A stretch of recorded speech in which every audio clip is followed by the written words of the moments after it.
আমরা যারা কোরআন মাজিদ পড়ি অথবা নামাজ পড়ি, নামাজের মধ্যে অথবা কোরআন মাজিদের মধ্যে আমরা কিছু ভুল করে থাকি অনেকেই। যে ভুলগুলো করা হারাম, যে ভুলগুলো করা যাবে না। এখানে লেখা আছে তেলাওয়াতে যে ভুলের দ্বারা যে ভুলের দ্বারা নামাজ বাতিল হয়, অর্থাৎ লাহানে জালি, অর্থাৎ প্রকাশ্য ভুল, অর্থাৎ বড় ভুল। যে ভুলগুলো যদি করি আমরা, নামাজ বাতিল হয়ে যাবে, আপনার নামাজ হবে না, পুনরায় আবার সেই নামাজ পড়তে হবে। এক, কোরআন শরীফ পড়ার সময় হারকাতের ভুল করিলে, অর্থাৎ যখন আপনি জবরের জায়গায় জের পড়েন বা জেরের জায়গায় জবর, অথবা পেশের জায়গায় জবর, জেরের জায়গায় পেশ, পেশের জায়গায় জের, এরকম ভুলগুলো করলে আপনার নামাজ বাতিল হয়ে যাবে। 2 নম্বর হচ্ছে একটি অক্ষরের জায়গায় অন্য অক্ষর পড়া, যেমন হচ্ছে হায়ের জায়গায় হা পড়া অথবা হায়ের জায়গায় হা পড়া, আইনের জায়গায় হামজা পড়া, কফের জায়গায় কাফ পড়া, তায়ের জায়গায় ত পড়া, তয়ের জায়গায় তা পড়া। তো এরকম ভুল কিন্তু আমরা করে থাকি। এই ভুলগুলো করলে কিন্তু আপনার নামাজ বাতিল হয়ে যাবে। 4 নম্বর ভুলটা হচ্ছে, আর যদি কোনো অক্ষর না টানে, মানে কোনো অক্ষর না টানার জায়গায় বেশি টানিয়ে পড়া, অর্থাৎ যেখানে টান হবে না সেখানে টান দিয়ে দিচ্ছেন, অথবা যেখানে টান হবে সেখানে টান দিচ্ছেন না। এরকম ভুল করলে, এই 4 ধরনের প্রকাশ্য ভুলকে লাহানো জলি ভুল বলে। এরকম ভুল করলে আপনার নামাজ বাতিল হয়ে যাবে। তো এই ভুলগুলো আমি এখন বিস্তারিত নিয়ে আলোচনা করব। দেখুন এখানে লেখা আছে সিরাতাল্লাযীনা আনআমতা আলাইহিম। এখানে সঠিকটা হচ্ছে এটা, সঠিক তেলাওয়াত এটা, আর এটা হচ্ছে ভুল তেলাওয়াত। তো সঠিক তেলাওয়াতের অর্থ কি আসবে এবং ভুল তেলাওয়াতের অর্থ কি আসবে সেটাও আমরা কিন্তু এখান থেকে জানতে পারবো। তো এখানে আমরা সূরা আল ফাতিহাতে একটা পাই সিরাতাল্লাযীনা আনআমতা আলাইহিম। এটা সঠিক যদি উচ্চারণ করি তাহলে অর্থ হবে যাদের উপর তুমি পুরস্কার বিতরণ করেছো তাদের পথ। আর যদি আমি এটার জায়গায় তার জায়গায় যদি তু উচ্চারণ করে ফেলি, অনেকেই ভুলগুলো করে থাকেন, ভুল করে বা ইচ্ছাকৃত হয়ে থাকে, বা না জানার কারণে হয়ে থাকে, না ভালো করে না শেখার কারণে হয়ে থাকে।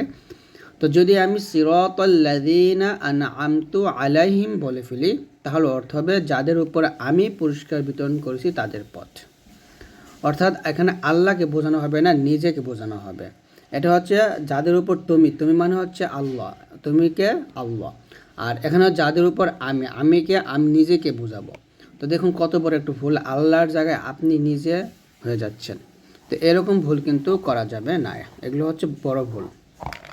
তো এখানে তারপরে হচ্ছে সঠিক তেলাওয়াতের অর্থ, যেমন আউযু বিল্লাহি মিনাশ শাইতানির রাজিম, যার অর্থ আমি বিতাড়িত শয়তান হতে আল্লাহর আশ্রয় নিতেছি, বা আল্লাহর থেকে আমি আশ্রয় চাই। যদি আমি ভুল করি এখানে, যে এখানে আউযু জাল পেশ উযু, এই যে জালের জায়গায় যা পড়া অথবা যার জায়গায় জাল পড়া, এরকম ভুল করা যাবে না। আউযু জাল পেশ উযু, এটা সঠিক অর্থ। আউযু বিল্লাহি মিনাশ শাইতানির রাজিম। যদি আমি এখানে জালের জায়গায় যদি আউযু বলি, এটা কিন্তু অনেকেই করি, 100% থেকে 90% মানুষ এরকম ভুলগুলো করে থাকেন, যারা না বোঝেন বা ভুল শিখেন তারা। তো এরকম ভুলগুলো কিন্তু সবাই করে থাকেন।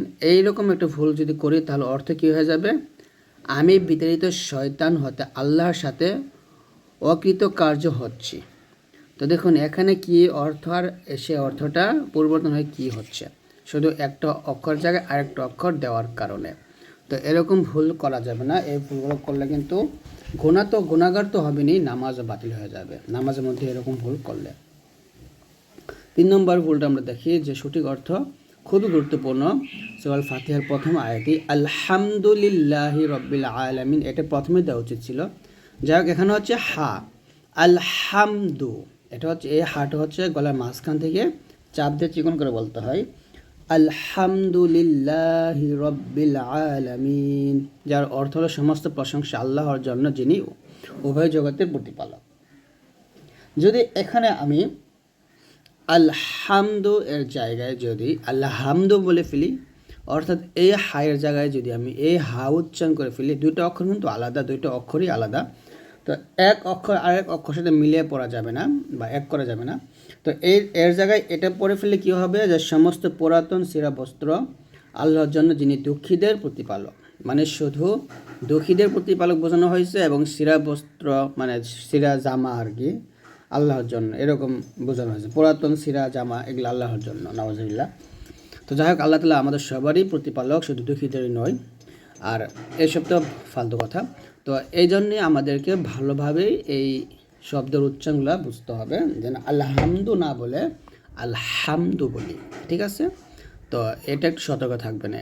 আমরা কথায় কথায় কিন্তু কোনো খুশির খবর পাইলে আলহামদুলিল্লাহ বা আলহামদুলিল্লাহ এটা বলি, তো তখন আলহামদুলিল্লাহ বলবেন না, বলবেন আলহামদুলিল্লাহ, ঠিক আছে? একটু সতর্ক হয়ে বলবেন, ওকে?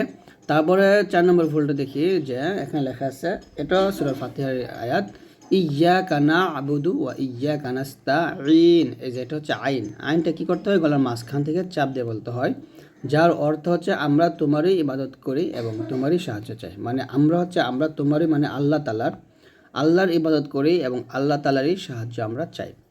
যদি আমরা এখানে আইনের জায়গায় হামজা উচ্চারণ করে ফেলি, তাহলে উচ্চারণের অর্থটা এরকম হয়ে যাবে যে ইয়্যাকা না'বুদু ওয়া ইয়্যাকা নাস্তাঈন বলি, মানে এখানে হবে নাস্তাঈন চাপ দিয়ে, যদি চাপ না দিয়ে বলেন নাস্তাঈন বলেন, তাহলে অর্থ হয়ে যাবে আমরা তোমারই ইবাদত করি এবং তোমার কাছে বালা মুসিবত চাই। যাই হোক, এটাও অর্থ ভালো, কিন্তু যাই হোক এরকম না। সাহায্য চাই মানে হচ্ছে আল্লাহ তাআলার কাছ থেকে অবশ্যই আমরা সব বিষয়ে সাহায্য চাই, শুধু ভালো মুসিবত না। তো খারাপ কাজ ভালো কাজ সেটা বিষয় এখানে বোঝানো হয়নি। তো যাই হোক, এখানে অর্থটা পরিবর্তন করে দিয়েছে, তোমারই কাছে বালা মুসিবত চাই, এরকম একটা অর্থ নিয়ে আসছে, কিন্তু বালা মুসিবত না, বিষয়টা হলো সাহায্য চাই, ঠিক আছে? তো এই জন্য আমাদের প্রত্যেকটা শব্দের অর্থ মানে প্রত্যেকটা অক্ষরের উচ্চারণ, হরফের উচ্চারণ সঠিকভাবে জানতে হবে। 5 নম্বর ভুলটা হচ্ছে ইহদিনাস সিরাতাল মুস্তাকিম। এখানে কফ, বড় কফ বা আমরা বড় কফ বলি এটাকে। তো এর অর্থ হচ্ছে আমাদেরকে সঠিক পথ দেখাও। তো এটা যদি আমরা মুস্তাকিম বলি, কফের জায়গায় কাফ উচ্চারণ করে ফেলি, তাহলে অর্থটা এরকম হয়ে যাবে যে আমাদেরকে ঢিলাই পরিণত পথ দেখাও, মানে ঢিলাই পরিণত পথ, এটা কোনো অর্থই আসে না। তো এই জন্য ভালো করে সতর্ক হতে হবে, কফের স্থলে যেন কাফ উচ্চারণ না হয়ে যায়। কফ একটু মোটা করে বলতে হবে, কাফ নর্মালভাবে বলতে হয়, ঠিক আছে? তারপর হচ্ছে 6 নম্বরটা আমরা দেখব, যে এটা হচ্ছে আসসালাতু ওয়াসসালামু আলাইকা ইয়া রাসূলুল্লাহ। তো এখানে যদি আমরা ভুলটা করি, সদ উচ্চারণ এখানে,